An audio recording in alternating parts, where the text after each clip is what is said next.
Dear students, लोक प्रशासन की कक्षा में आपका स्वागत है।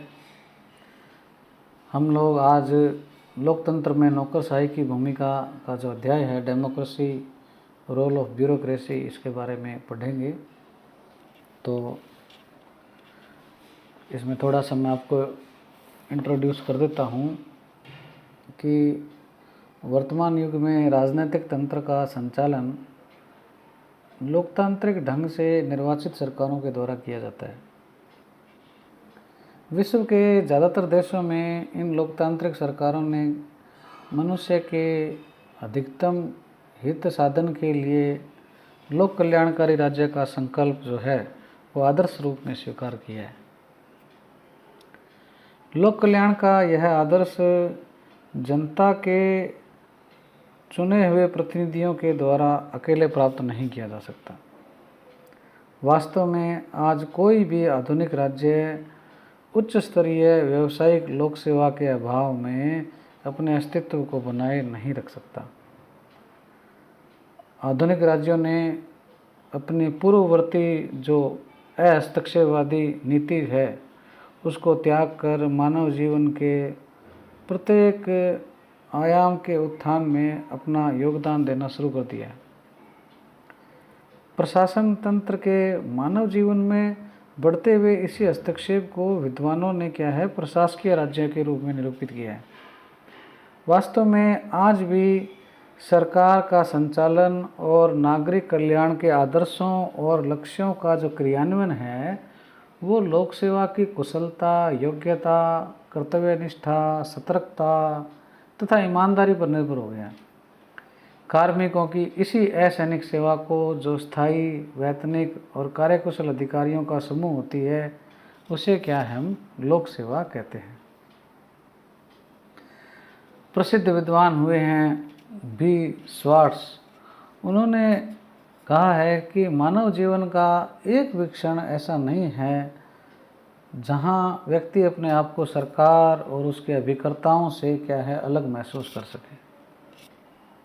इसी प्रकार हरमन फाइनर भी मानव जीवन में राज्य के बढ़ते हुए हस्तक्षेप के बारे में यह अनुभव करते हैं कि राज्य उसके अस्तित्व के प्रत्येक पहलू में स्पष्ट तौर पर दिखाई देता है। यह सही है कि चुने हुए जनप्रतिनिधि और राजनेता देश की शासकीय व्यवस्था का नीति निर्माण संबंधी आंशिक कार्य तो कर सकते हैं, किंतु उसके क्रियान्वयन के लिए उन्हें निसंदेह रूप से लोक सेवा पर निर्भर रहना पड़ता है। प्रत्यायोजित विधान का विकास तथा हस्तक्षेपवादी नीति के परित्याग के फलस्वरूप आधुनिक राजनीतिक व्यवस्था में लोक सेवा की भूमिका क्या है, अपरिहार्य हो गई है। किसी भी देश के विकास की योजनाओं के क्रियान्वयन के लिए मानव शक्ति, धन और सामग्री की आवश्यकता अनुभव की जाती है। इन तीनों में मनुष्य या मानव शक्ति अन्य दो तत्वों की तुलना में किसी भी संगठन की गुणात्मकता को प्रभावित करने में सर्वाधिक सक्षम होती है। फेरेल हेडी ने भी लोक सेवा के महत्व के बारे में यह मत व्यक्त किया है कि प्रभावी नौकरशाही जिसमें उत्साही और आधुनिक अभिजन हो, प्रगति के लिए एक अनिवार्य पूर्वापेक्षा या आवश्यकता है।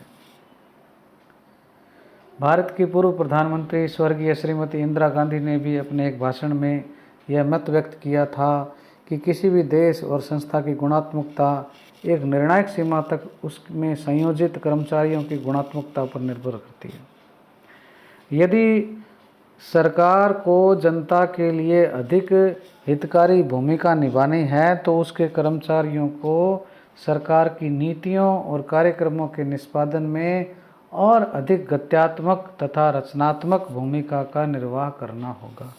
ये जो कथन है स्वर्गीय श्रीमती इंदिरा गांधी के थे। अब इसके पश्चात हम जो लोक सेवा और जो नौकरशाही है उसके बारे में थोड़ा सा देखते हैं। Civil service and bureaucracy. लोक सेवा शब्द का प्रचलित अर्थ राज्य की प्रशासकीय सेवा की जो असैनिक शाखाएं हैं उससे है, मतलब मिलिट्री से जो अलग हैं वो जो हैं वो सारी क्या है, लोक सेवा में आती है। ब्रिटेन में इस शब्द की यह परिभाषा की गई है कि राजनीतिक या न्यायिक पदाधिकारियों के अलावा ताज के वे सेवक जो असैनिक रूप से सेवायोजित हों और जिनका पारिश्रमिक पूर्णतः या तथा प्रत्यक्षतः उस धनराशि से दिया जाता हो जो संसद द्वारा इस हेतु स्वीकृत की गई है। इस परिभाषा से स्पष्ट हो जाता है कि लोक सेवा में उन लोगों को शामिल नहीं किया जाता जो सुरक्षा सेनाओं के सदस्य होते हैं।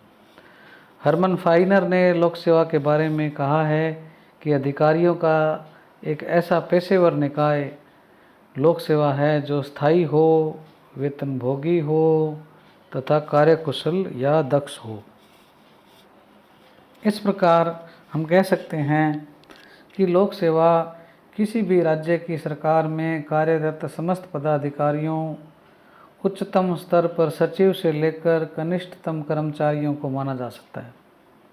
दूसरे शब्दों में कह सकते हैं कि लोकतांत्रिक तरीके से निर्वाचित प्रतिनिधि नीतियों के निर्माण और निरूपण का कार्य करते हैं, जबकि लोक सेवा इन राजनीतिक नीति निर्माताओं द्वारा जो बनाई गई नीतियां और कार्यक्रम हैं उनका न केवल निष्पादन करते हैं बल्कि नीति निर्माण के लिए आवश्यक सूचनाएं और आंकड़े भी उपलब्ध करवाते हैं। सामान्य जन इसी लोक सेवा को नौकरशाही के नाम से संबोधित करते हैं, किंतु लोक सेवा और नौकरशाही जो है उसमें कुछ तकनीकी अंतर है। नौकरशाही शब्द जो है उसका प्रयोग कुछ विभिन्न अर्थ को संसूचित या सूचित करने के लिए प्रतीत होता है।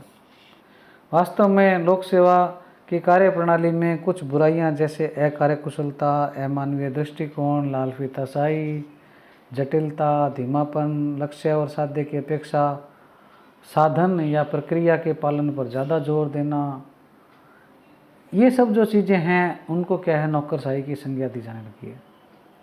जिस प्रकार अर्थशास्त्र में मूल्य और कीमत में सामान्यतः कोई भेद नहीं होता, किंतु दोनों में थोड़ा सा तकनीकी अंतर होता है, उसी प्रकार लोक प्रशासन में लोक सेवा और नौकरशाही में कुछ मूल दायित्वों संबंधी कोई अंतर नहीं होते हुए भी दोनों शब्दों के उच्चारण मात्र से इंगित अंतर ध्वनित होने लगता है।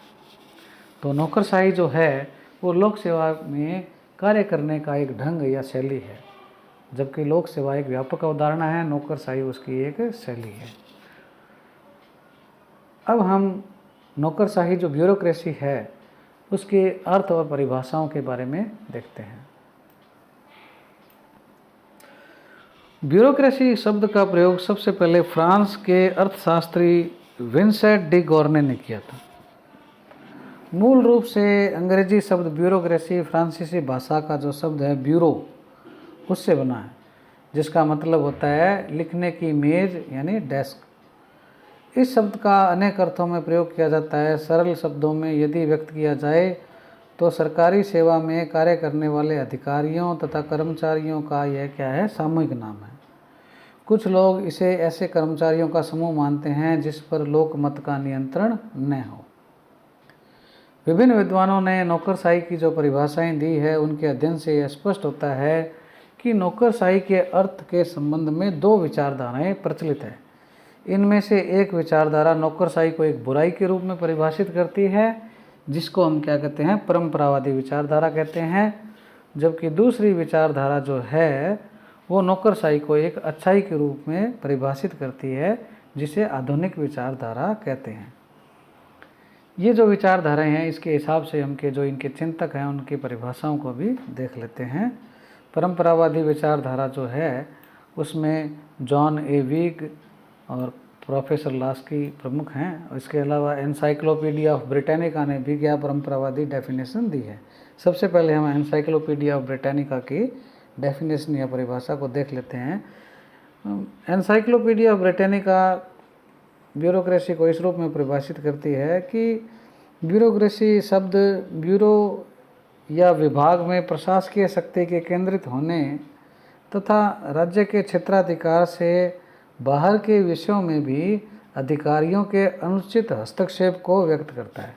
ये नेगेटिव अप्रोच है इनकी यहाँ पे, परंपरावादियों की। इसी प्रकार जॉन ए वीक कहते हैं कि विकृति एवं परिहास के कारण ब्यूरोक्रेसी शब्द का अर्थ काम में घपला, मनमानी, अपव्यय, हस्तक्षेप तथा वर्गीकरण माना जाने लगा है। इसी प्रकार प्रोफेसर लास्की भी क्या है, मतलब नेगेटिव अप्रोच करते हुए उसके नकारात्मक बुराई के रूप में मानते हुए कहते हैं कि नौकरशाही का आशय उस व्यवस्था से है जिसका पूर्ण रूपेण नियंत्रण उच्च अधिकारियों के हाथों में होता है और जो इतने स्वेच्छाचारी हो जाते हैं कि उन्हें नागरिकों की निंदा करते समय भी संकोच नहीं होता। तो ये जो हैं परंपरावादी विचारधारा जो है वो एक नौकरशाही को बुराई के रूप में प्रस्तुत करती है। एक जो विचारधारा है वो क्या है, नौकरशाही को एक अच्छाई के रूप में भी परिभाषित करती है। तो उसमें Paul H Appleby, Carl Friedrich, F M. Marx प्रमुख हैं। पॉल एच एपलबी कहते हैं कि नौकरशाही तकनीकी दृष्टि से कुशल कर्मचारियों का एक व्यावसायिक वर्ग है जिसका संगठन पद सोपान के अनुसार किया जाता है और जो निष्पक्ष होकर राज्य का कार्य करते हैं। इसी प्रकार कार्ल फ्रेडरिक कहते हैं कि नौकरशाही उन लोगों के पद सोपान, कार्यों के विशेषीकरण तथा उच्च स्तरीय क्षमता से युक्त संगठन है जिन्हें इन पदों पर कार्य करने के लिए प्रशिक्षित किया जाता है। इसी प्रकार एफ.एम. मार्क्स भी कहते हैं कि नौकरशाही पद सोपान, क्षेत्राधिकार, विशेषीकरण, व्यावसायिक प्रशिक्षण, निश्चित वेतन एवं स्थायित्व जैसी विशेषताओं से युक्त एक संगठन है।